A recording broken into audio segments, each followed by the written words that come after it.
സുരേന്ദ്രൻ വലിയൊരു ആരോപണമാണ് ഉന്നയിച്ചിരിക്കുന്നത്. കേരളത്തിലേക്കുള്ള പാക് ചാര വനിത ജ്യോതി മൽഹോത്രയുടെ സന്ദർശനം ഏറെ ദുരൂഹമാണെന്ന് അദ്ദേഹം എക്സിൽ കുറിച്ചു. മാത്രവുമല്ല, ഈ യാത്ര സ്പോൺസർ ചെയ്തത് കേരള ടൂറിസം ആണെന്നും അത് നയിക്കുന്നത് മുഖ്യമന്ത്രിയുടെ മരുമകൻ കൂടിയായ മുഹമ്മദ് റിയാസ് ആണെന്നും അദ്ദേഹം എക്സിൽ കുറിച്ചു.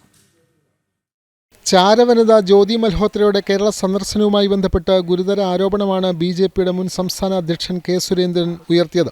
കേരള ടൂറിസത്തിന് പ്രമോഷൻ നൽകിക്കൊണ്ടാണ് കണ്ണൂരിലെത്തിയതിനു ശേഷമുള്ള ജ്യോതി മൽഹോത്രയുടെ വീഡിയോ ആരംഭിക്കുന്നത്. ഈ പശ്ചാത്തലത്തിലാണ് ഗുരുതര ആരോപണവുമായി കെ സുരേന്ദ്രൻ രംഗത്ത് വരുന്നതും. പാക് ചാരയായ ജ്യോതി മൽഹോത്രയുടെ കണ്ണൂർ യാത്ര സ്പോൺസർ ചെയ്തത് കേരള ടൂറിസം വകുപ്പാണ്.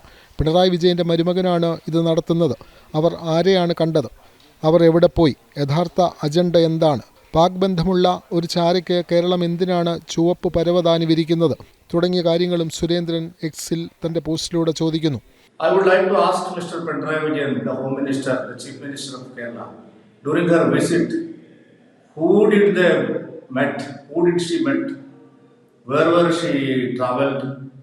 What was the real intention behind her tour to Kerala, to Kannur? So all these things are, people have to know. This is a very serious issue now, and it is a very big threat to the national security. വിവിധ സേനകളുടെ training സെന്ററുകൾ ഉൾപ്പെടെയുള്ള കണ്ണൂർ ജില്ലയിൽ പാക് ചാരവനിത യാതൊരു തടസ്സങ്ങളുമില്ലാതെ വന്നുപോയത് വളരെ ഗൗരവതരമായ വിഷയമാണെന്നാണ് ഉയരുന്ന പ്രധാനപ്പെട്ട വിമർശനം. ജനം, കണ്ണൂർ.